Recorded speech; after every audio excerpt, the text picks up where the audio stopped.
안녕하세요. 북박싱 두 번째 코너 진행을 맡은 저는 독서신문 서민은 기자고요. 네, 독서신문의 송석주입니다. 네, 송 기자, 우리가 이번에 두 번째 촬영이잖아요. 그렇죠. 네. 어때요? 좀 적응이 되는 것 같아요. 적응은 잘 모르겠고요. 저희 사실 뭐 하고 싶어서 한다기보다는 회사에서 시켜서 하는 거기 때문에 네. 이제 그냥 해야 되는 거죠. 뭐 그렇죠. 적응이랄 게 있나요? 네. 저는 이 방송하면서 기본적으로 저희가 팬 기자잖아요. 예. 이게 글을 쓰는 거하고 말을 하는 거하고 진짜 많이 다른 것 같아요. 글을 쓰는 건 제가 머릿속으로 정리를 하고 네. 글 예쁘게 다듬으면 되잖아요. 네. 근데 영상은 그럴 시간이 없어요. 그렇죠. 네. 그리고 한번 내뱉으면 네. 이걸 다듬기도 어렵고 네. 그래서 말씀 잘하시는 분들, 방송하시는 분들이 새삼대단하게 느껴지고 많은 걸 느끼게 되네요. 오늘 다뤄볼 책은 장유진 작가의 달까지 가자입니다.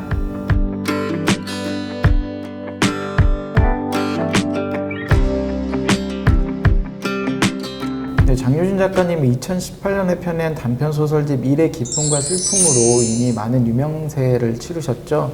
지극히 현실적이고 사실주의적 필력으로 이미 큰 팬덤을 이루고 있는데요. 송 기자, 앞서 장유진 작가님 인터뷰도 진행하고 또 이번 작품 리뷰 기사도 썼는데 네. 작가와 작품에 대해서 간략하게 소개 좀 해주실래요? 근데 이제 이 책에 대해서 정의연 선생님이 이제 이런 평가를 내리셨는데, 오늘의 한국 사회를 설명해줄 타임캡슐을 만든다면 넣지 않을 수 없는 책이다라고 말씀을 하셨어요. 저는 이 말이 결국 장유진 작가의 어떤 소설을 가장 적확하게 특징하는 말 같거든요.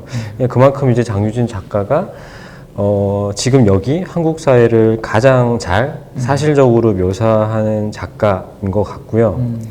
이제 이 때문인지 뭐 장유진 작가의 소설을 뭐 극사실주의, 뭐 하이퍼 리얼리즘이다, 뭐 이런 식으로 말씀하시는 분도 계시고, 또 다른 한편으로는 그냥 단순한 세태 소설이 아니냐라고도 평가를 하시는 분도 계세요. 그래서 뭐 개인의 어떤 사사로운 생활이나 풍속이나 유행 따위에만 천착한다는 거죠. 그래서 이런 어떤 양단의 평가가 있는 작가죠. 그러면 이번 작품은 제가 업체에 다니고 있는 비공채 입사 동기 3인방이 가상화폐에 투자해서 큰 돈을 버는 해피엔딩을 맞게 된다, 뭐 이런 얘기인 거잖아요. 그렇죠. 줄거리에 대해서 좀 더 자세하게 소개해 주실래요? 네, 그 소설에는 총 이제 세 인물이 등장하죠. 다혜, 은상, 지송이라는 세 여성인데, 이 세 명은 이제 회사 동료예요. 네. 근데 이제 소설 자체는 다혜의 시점으로 전개가 되는데, 그 소설 속 표현처럼 이 세 명은 기존에 이제 없던 프로세스로 입사한 비공채 출신이에요. 그래서 뭐 부모로부터 경제적인 지원을 받지도 못하고, 뭐 오히려 여러 가지 이유로 이제 집안에 빚이 있고, 또 어떤 집값이 싼 동네에 거주하는, 요즘 말로 하면 이제 흑수저들인데, 소설은 이제 이 흑수저 3인방의 코인 열차 탑승기를 다루고 있어요. 그래서 뭐 최근 이제 직장인들 사이에서 유행하는 뭐 비트코인이나 이더리움 같은 것들을 가져와서 이 가상 열풍, 그러니까 가상화폐 열풍에 편승하는 어떤 젊은이들의 연끌 투자, 그런 것들을 굉장히 생생하게 묘사를 하고 있는 거죠. 네. 읽으면서 느낀 거지만 뭐 장유진 작가님은 진짜 글을 맛깔나게 쓰는 작가님이시잖아요. 그렇죠. 그래서 저는 개인적으로 책이 주는 재미가 세 가지가 있다고 생각하는데, 하나는 이제 새로운 정보를 전달하면서 이제 정보성 재미, 그 두 번째는 이제 미문이라고 하죠. 아름다운 표현을 통해서 이제 미적 재미를 전달하는 거고, 세 번째는 이제 모든 사람이 마음속으로 느끼고 있지만 그거를 표현하지 못했는데 그걸 언어화해서 표현해주면서 카타르시스를 느끼게 하는 그런 어떤 공감적 재미인데, 장유진 작가님은 그 공감적 재미를 끌어내는 능력이 탁월한 것 같아요. 그렇죠. 그래서 글을 읽으면서도 저는 표현적으로 막히는 부분이 없었고, 네. 그다음에 그 의식의 흐름을 아주 정확하게 포착해내시는 것 같아요. 그래서 이렇게 막히거나 앞으로 돌아가서 다시 읽고 오고 이런 부분이 하나 없이 굉장히 재미있게 읽었거든요. 그러니까 특히 이제 이번 소설 같은 경우에는 그 여성 직장인들의 이야기를 다루고 있다는 점에서 물론 뭐 직장인 누구나 이것도 공감할 부분이 많겠지만 특히 이제 소설 속 주인공처럼 여성 직장인들이 보면 특히 이제 공감할 부분들이 많은 것 같아요. 뭐 점심시간에 대한 묘사라던가 참 그 점심시간 1시간 동안 굉장히 많은 일들을 할 수 있는 거잖아요. 그런 것들을 포함해서 여러 가지 어떤 생활 묘사들이 굉장히 뛰어나고 그거는 이제 장유진 작가가 이제 그 판교죠. 그쪽에서 그 IT 회사에 근무한 경력이 있기 때문에 아마 이런 어떤 생활 밀착형 묘사라고 해야 될까요? 그런 것들을 하는데 굉장히 어떤 발군의 실력을 보이시는 게 아닌가 이런 생각도 드는 거죠. 그렇죠, 그렇죠. 그래서 그 소설가가 어떤 현실에 이를테면 사진을 묘사한다고 치면 그 사진 속에 들어있는 걸 글로 풀어내서 이해시키는 거잖아요. 그런 능력은 정말 장유진 작가님이 뛰어난데 저는 그 표현 부분에서 걸리는 게 하나도 없었는데 이제 그 내용적인 부분에서는 약간 걸림이 있었어요. 이제 주제의식이라고 표현하기까지는 좀 뭐할 수도 있는데 장유진 작가님이 이렇게 말씀하셨거든요. 소설 속에서만큼은 이들에게 좋은 걸 주고 싶었어요. 설탕을 잔뜩 굴려서 내놓아야겠다고 마음먹었죠. 소설 속 주인공들에게 3억 원씩 그냥 공짜로 주고 싶었다라고 얘기했어요. 근데 이제 그게 가상화폐인 거예요. 네. 이게 조금 이례적으로 느껴지는데 사실 소설을 읽는다는 게 현실에서 어떤 일탈, 그리고 도피, 그리고 새로운 어떤 재미를 느끼게 마련인데 그리고 소설을 읽고 나면 조금 개운한 느낌도 있고 힘을 얻어서 다시 살아가 보자 이런 느낌이 있어야 되는데 이 주인공들은 가상화폐로 돈을 벌었단 말이죠. 그렇죠. 근데 이 가상화폐라는 게 아시다시피 가상화폐를 노력해서 돈을 번다? 이게 반은 맞고 반은 틀린 얘기잖아요. 그렇죠. 끊임없이 노력을 해서 이제 차근차근 올라가는 게 아니라 이거는 외부적인 어떤 예측할 수 없는 것들이 너무 많잖아요. 노력이라기보다는 끊임없이 신경을 써야 되는 거죠. 네. 그래서 사실 그 신경을 이제 노동이라고 치면 이제 불로소득이 아닐 수도 있어요. 굉장한 신경을 써야 되고 매일 봐야 되고 정보 구해야 되고. 근데 이 책을 이제 덮었어요. 네. 근데 그럼 현실로 돌아온 독자가 생각하기에 과연 이 장유진 작가가 말한 것처럼 이게 달콤한 설탕인가? 그 가상화폐로 행복을 주인공들은 얻었는데 그렇다면 나도 뛰어들어야 되나? 불확실성이 더 많은 현실에 이제 내팽개치는 느낌이 들기도 한단 말이죠. 그러니까 저 같은 경우도 이게 굉장히 판에 박힌 생각인데 저는 소설을 이제 읽다가 속으로 이런 생각을 했거든요. 이제 이 세 명이 어떻게 나갈까? 그러니까 그렇게 이제 이게 약간 전통적인 소설의 그렇죠. 예. 그래서 뭐 결국엔 얘들이 망해서 이제 인생이라는 것은 이런 일확천금에 어떤 의해서 좌지우지되는 거라기보다는, 그러니까 뭐 티끌모아 태산이라고 그쵸, 하죠. 교훈을 주려고 한 푼 두 푼 이제 모아서 어떤 것을 이루는 그런 소박하지만 뭐 행복한 삶. 뭐 하여튼 이런 것들을 장유진 작가가 이제 끝에 어떻게 묘사를 할까라고 생각을 했었어요. 굉장히 진부한 생각인 거죠. 근데 방금 말씀하신 것처럼 이 소설 속 주인공들이 각자 몫에 맞는 돈을 보고 끝난단 말이죠. 처음에 그렇게 끝나버렸을 때 살짝 당황을 했어요. 이게 도대체 어떤 의미일까? 근데 한편으로는 그런 의미를 생각한다는 것 자체가 혹시 잘못된 건 아닐까? 그리고 오히려 그런 반응을 장유진 작가가 원한 게 아닐까라는 생각이 드는 거죠. 그러니까 또 이제 다른 한편으로는 이 3억이라는 금액 자체가 뭔가 국가가 청년들의 안정적인 그 사회 진출을 위해서 최소한으로 어떤 마련해 줘야 할 복지 시스템처럼 느껴지기도 하거든요. 그러니까 결국에 이 인물들이 그 돈을 가지고 하는 행위라는 것이 굉장히 어떤 기본적인 것들인 거잖아요. 주거 문제를 해결을 하고 내가 학자금 대출이 쌓여 있는데 그걸 갚는 데 쓰고 이런 것들은 사실 제로 베이스여야 한다는 거죠. 근데 그거를 이제 비트코인이나 혹은 이더리움으로 이제 벌어들인 돈으로 갚는다는 설정인데 이게 이제 딜레마인 거죠. 긍정적으로 보이기도 하고 뭔가 심오한 뜻이 있는 것 같기도 하지만 결국에 그게 불로소득인데 그걸로 어떤 모든 청년들이 나눠 가져야 할 복지 시스템으로 한치한다는 게 한편으로는 과잉 해석이 아닌가라는 생각도 내 안에서 든다는 거죠.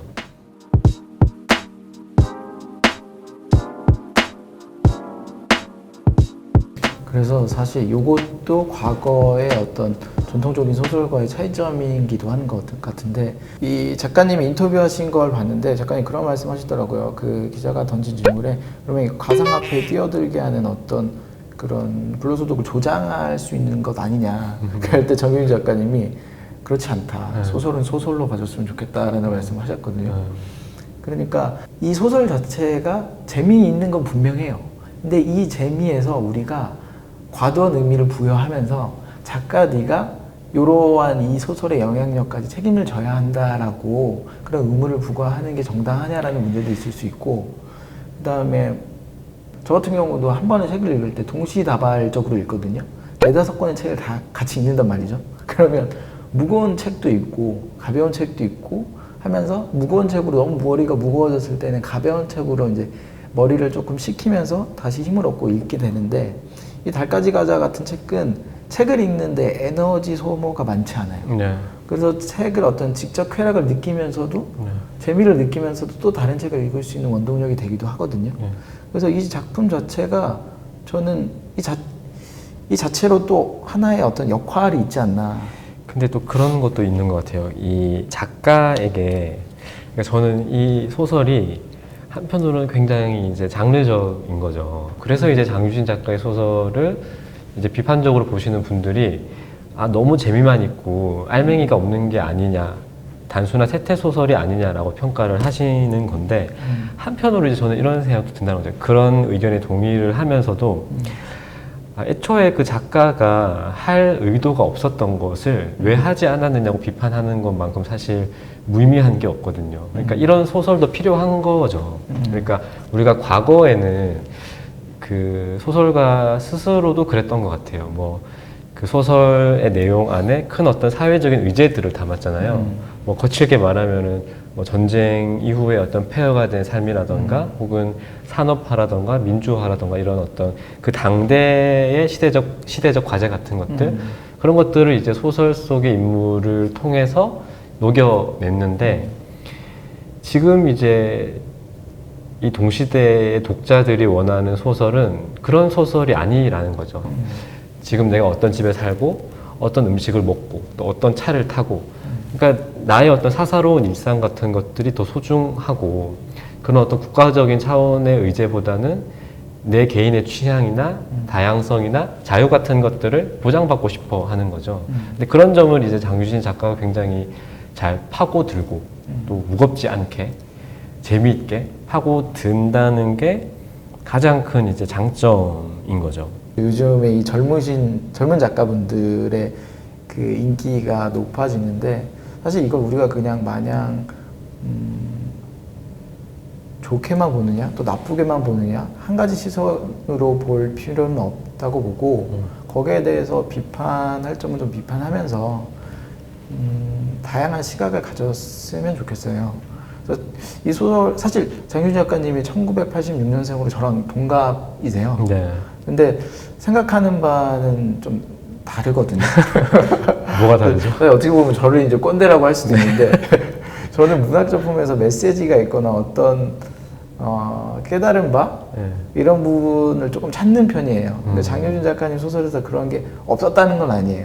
없었던 건 아닌데, 이제 어떤 느낌이냐면 현실의 어떤 한 부분을 그냥 글로 찍어낸 느낌? 그럼 예전 같았으면 거기에다가 어떤 의미도 조금 부각하고 여러 가지 어떤 가공이 이루어졌다면, 이번에는 그냥 그 어떤 의도에 따라서, 작가의 의도에 따라서 그냥 딱 찍어낸 느낌?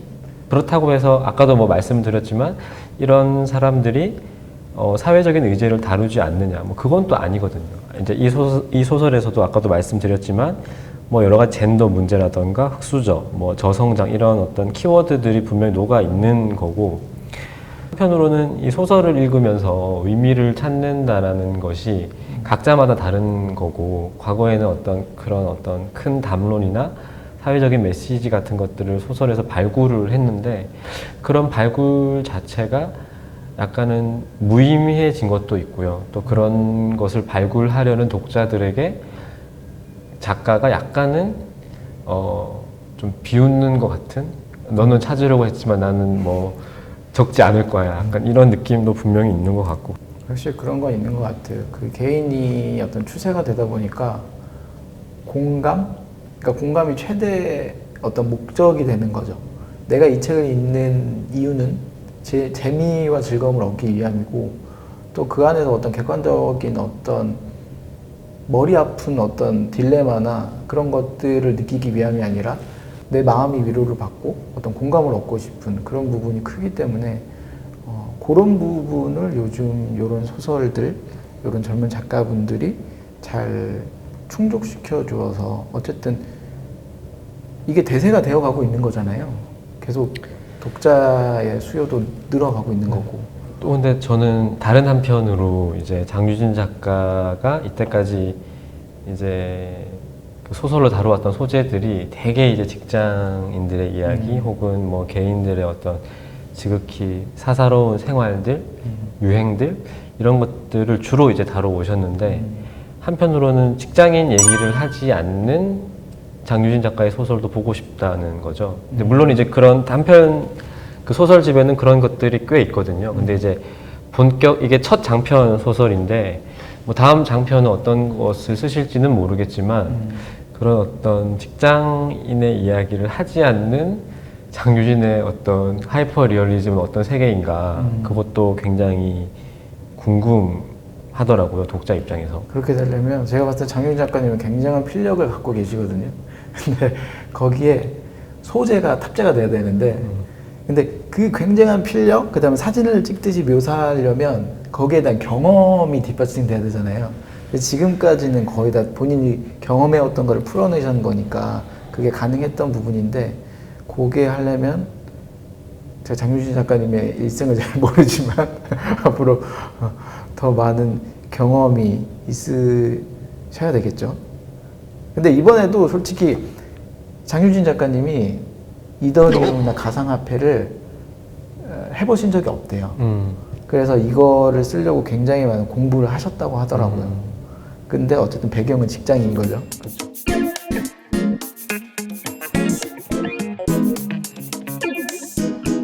네, 오늘 순서에는 장유진 작가의 달까지 가자 책을 다뤄봤는데요. 다양한 얘기가 오고 갔던 것 같아요. 근데 결론적으로 어때요? 송 기자는 총평을 내리자면? 저는 뭐 어쨌든 이 책이 이제 쉽고 재밌기 때문에 뭐 진입 장벽이 거의 없는 소설이라고 봐도 돼요. 그래서 뭐 평상시에 아 나는 소설 읽는 게 좀 그래라고 하셨던 분들이라면 굉장히 쉽고 편안하게 읽을 수 있는 소설이고요. 또 장유진 작가님이 워낙 이제 글을 재밌고 잘 쓰시기 때문에 아마 많은 분들이 좋아하시지 않을까 생각하게 되네요.